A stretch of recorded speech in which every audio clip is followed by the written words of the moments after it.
मैं राम मंदिर प्राण प्रतिष्ठा की बात करती हूँ। इसको एक राजनीतिक रंग नहीं चढ़ना चाहिए था, लेकिन हो गया है।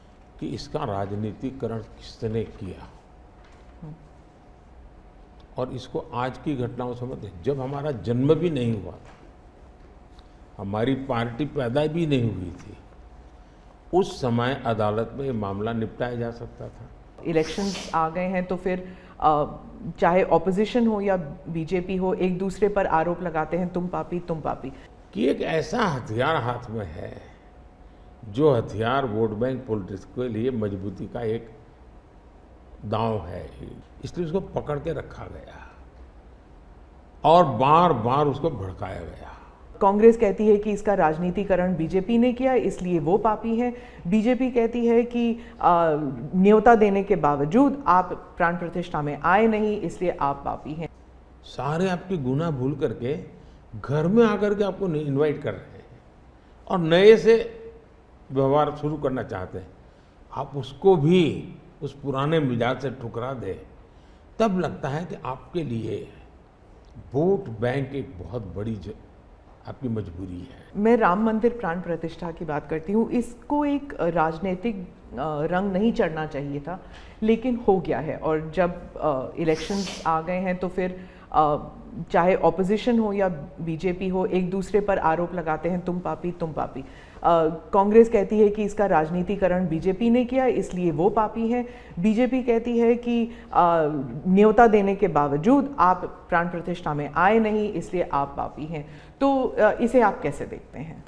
पहली बात है कि इसका राजनीतिकरण किसने किया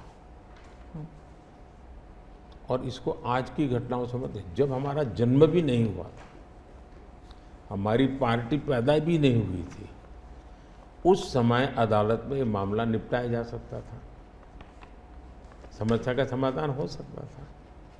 भारत विभाजन हुआ तो विभाजन के समय ये तय कर सकते हैं, चलो भाई इतनी इतनी चीज़ें ऐसा कर लो, वो नहीं किया गया।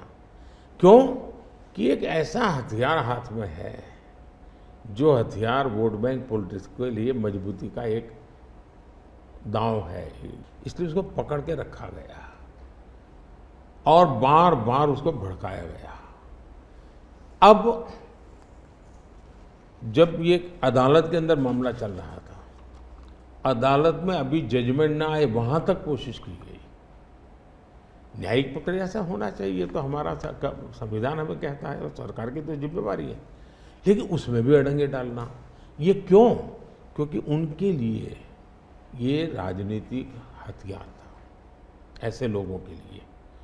और देखिए राम मंदिर का, ऐसे लोग हैं राम मंदिर कर रहे हैं, तुम्हें मार देंगे, ऐसा करके वोट बैंक बनाने का एक तरीका था। अब हुआ क्या, राम मंदिर बन गया तो उनके हाथ से वो मुद्दा ही चला गया। अब वो किसी को डरा नहीं पा रहे हैं, राम मंदिर आ जाएगा, आ गया, कुछ नहीं हुआ, आग नहीं लगी कोई।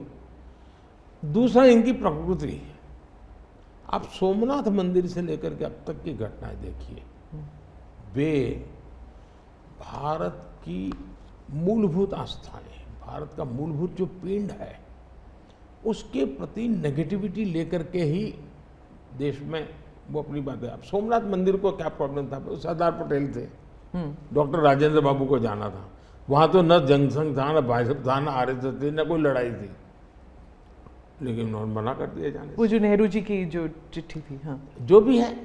अब ये और वो परंपरा आज भी चल रही है कि प्राण प्रतिष्ठा का निमंत्रण मिले और आप उसको ठुकरा दें। सचमुच में तो आपको गर्व होना चाहिए कि ये राम मंदिर निर्माण करने वाले जो भी लोग हैं, जिन्होंने संघर्ष भी किया है, वे आपके सारे पाप भूल करके, सारे आपके गुनाह भूल करके घर में आकर के आपको इनवाइट कर रहे हैं और नए से व्यवहार शुरू करना चाहते हैं। आप उसको भी उस पुराने मिजाज से ठुकरा दे, तब लगता है कि आपके लिए वोट बैंक एक बहुत बड़ी आपकी मजबूरी है और उस वोट बैंक के चलते इस प्रकार की चीज़ें होती रहती। और ये किसी को नीचा दिखाना, किसी का अपमान करना, ये अपना अधिकार मानते हैं। और मैं कभी कभी कहता हूँ, ये तो नामदार है, हम तो कामदार है। अब मैं नॉर्थ ईस्ट जाऊँ, वहाँ के लोग कोई कपड़े पहना दे, मैं पहनता हूँ, उसकी भी मजाक उड़ाना।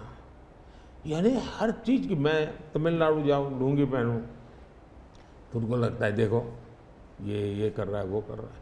मैं हैरान हूँ जी, इतनी नफरत लोकतंत्र में नहीं होती है, नहीं होनी चाहिए। देखिए हमारे लिए, मैं मानता हूँ ये न राजनीति का विषय हम लोगों के लिए है, न होना चाहिए और न कभी होगा। हमारे लिए एक जबरदस्त आस्था का विषय है जी।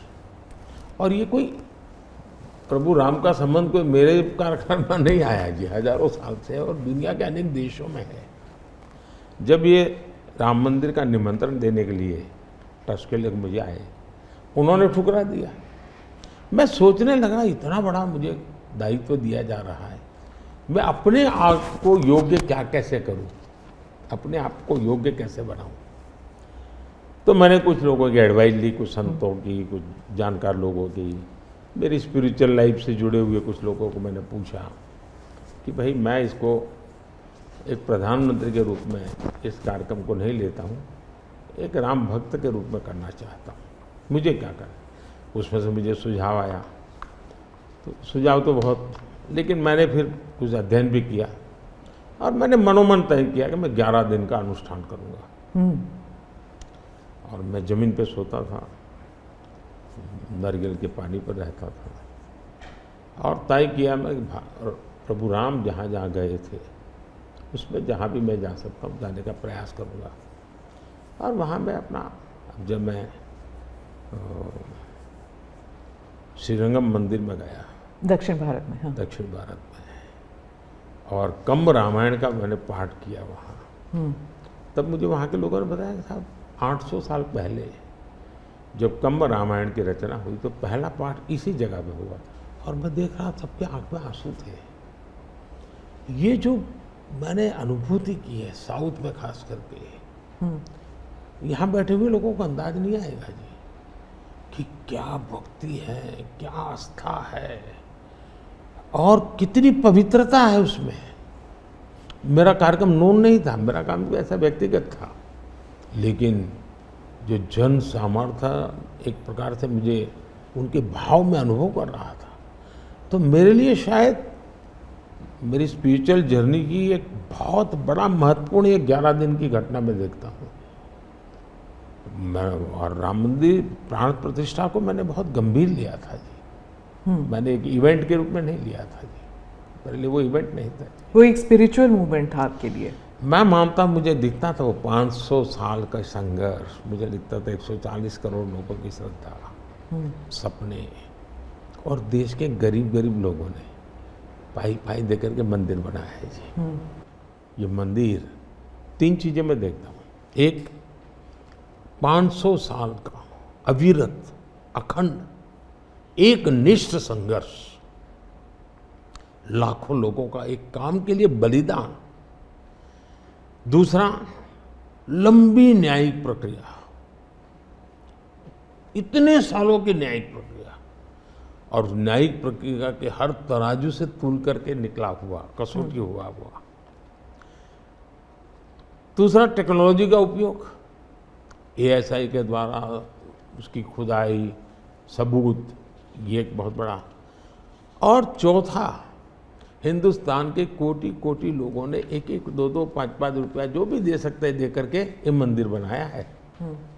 ये मंदिर सरकारी खजाने से नहीं बना है। ये ऐसे पहलू हैं कि जो भारत के स्वाभिमान को, भारत के सामर्थ्य को, भारत के सपनों को, भारत के संकल्प को और भारत के आने वाली पीढ़ी को बहुत बड़ी प्रेरणा देने वाले हैं।